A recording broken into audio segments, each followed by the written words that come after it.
This is Red from the Red Table, coming at you another edition of Movie Reviews and Observation number 206, a little earlier than normally. First movie I watched was The Unknown Country with Lily Gladstone. Apparently won an SXSW 2023 Film Festival Award. And she inherited like a car from her grandmother and goes back to her roots from Minnesota to South Dakota for her cousin's wedding and just is driving to Texas. And for a movie that's barely an hour and 25 minutes, it felt like it was dragging on. Like, it wasn't the shortest movie despite being advertised as an 80-minute movie.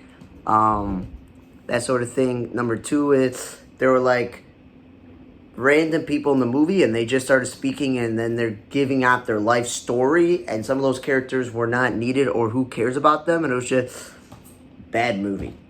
Then I watched a third Michael Jai White movie in the last couple of months. First is that Western movie that he made that was 2+ hours that was terrible. Then he was in that World War II black unit in the military. That was good. And this one was all right. You know, there's some cheesy music that went, like for touching moments with a lady singing, and Tom Berenger, he's a veteran actor, so he wasn't bad in this movie, but it was like, cool. I put myself in witness protection, it says, in Mexico. And he's teaching some young guy how to fight. And he's like, don't fight. Don't go to like fighting leagues. His brother's in a gang. He's got a girl that he just all of a sudden liked who works at the gym that he started going to by himself when the guy said he was done with him. Michael Jai White's past comes back to haunt him because they find out he's in Mexico. And that Tom Berenger's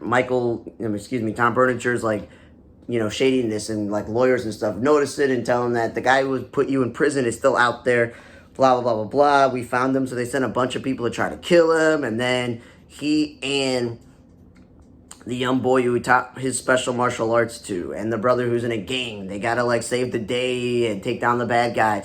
It was a little, you know, cliche, a little, you know, cheesy, you know, runs about 80-something minutes, so it wasn't that long. But I like any movie where Michael Jai White is just like using his martial arts to defeat bad guys and to win the game. But really, how many cops know martial arts as well as he does? So it was alright. It was a typical straight DVD cheesy action movie. Then I really liked Showdown at the Grand. It was where Dolph Lundgren is like a movie star and he comes to town and he obviously has some formal training in martial arts or fighting with all the movies he's done. And you know, Terrence Howard is a owner of a business, and some weird real estate lady who wears a cowboy hat and has henchmen want to take over the movie theater because they're going to develop the whole entire area, and Terrence Howard's the last one in the way, and they're like, oh, you know, like, we've given you warnings, and they're coming to get him. So between Terrence Howard and Dolph Lundgren and his friend who owns a pawn shop and some of his employees, they're like trying to fend off the bad guys and save the day because this is literally his life, having a movie theater and showing movies since he was a little kid. You know, barely 90-something minutes. I liked it. Like, I'm going to tell this. You can't underestimate Terrence Howard's character, and no matter what television show or movie he's in, because he's been a superhero before. You could not count out Lucius Fox and Empire. So anything I see Terrence Howard's, and I'm like, yeah, people shouldn't really underestimate him because he knows how to win in the end, and he's just a good actor, so I liked the movie. It wasn't horrible. It was pretty good. Not the greatest movie, but it was a watchable movie. Then I watched Muzzle with Aaron Eckhart. And after watching that boxer with the mother dying of cancer and Bella Thorne's weird circus lady and his gambling thing and him being in debt, whatever, this one was at least better because it had to do with cops.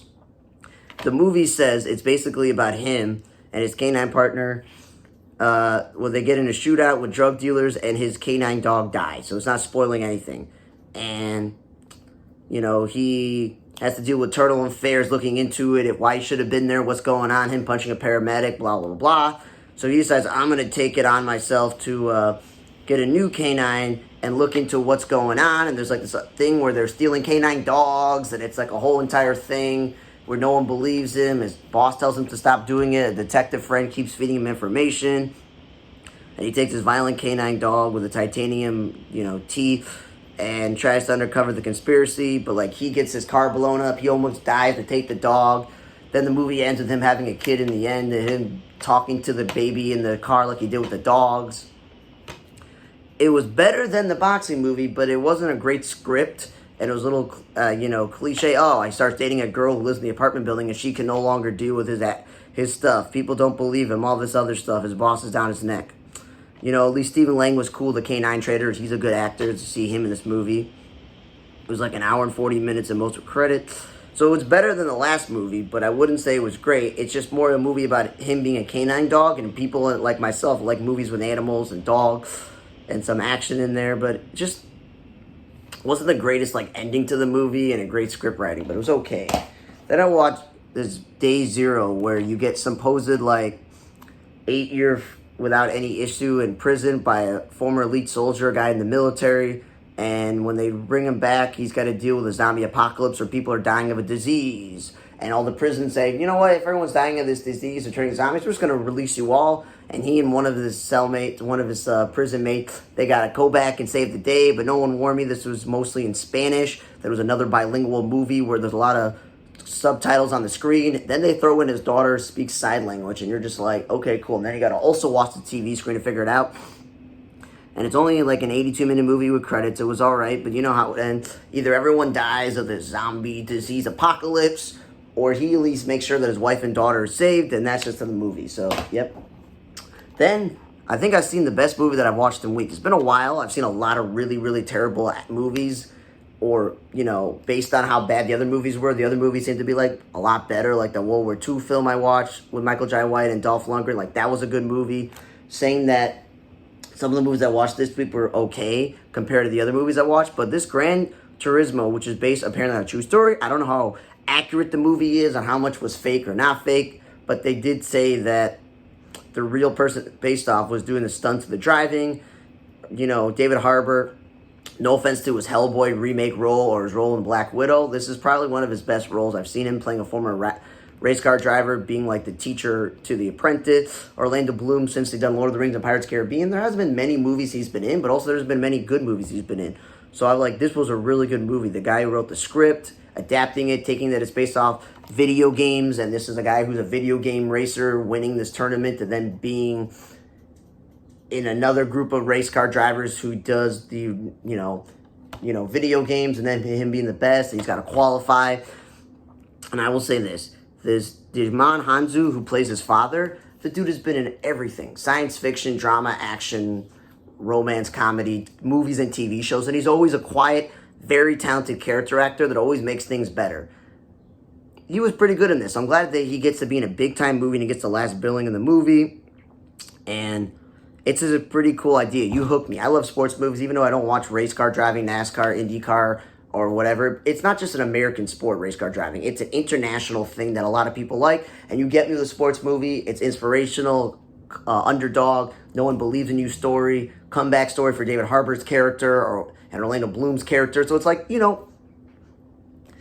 the fact that, his younger brother is trying to be a soccer star and his parents want him to do a real job and he wants to do this, blah, blah, blah, blah, blah. And he gets to live his dreams. And yes, it's a 2-hour-plus movie, but a lot of that is showing you how they make the video game. They give you the history of the characters and things like that. I'll say this, Gran Turismo is one of the best movies that I've watched the past 3 or 4 months. It's definitely the best movie I think I've watched in weeks. So I will say this, Gran Turismo, best. I will say Good as Dead, if you like straight-to-action DVD movies with fighting and action, and you like Michael Jai White like I do, you watch it. If you like Dolph Lundgren and you do like Terrence Howard like I do, straight-to-DVD movie, not bad. Sorry, Eckhart. It's better than the last one, but not great. And if you're prepared for subtitles, you can watch Day Zero, but Unknown Country was just terrible. Thanks again for listening to another show of Movie Room Observation, number 206. From the Red Table Block, I'm Radar. See you guys next time.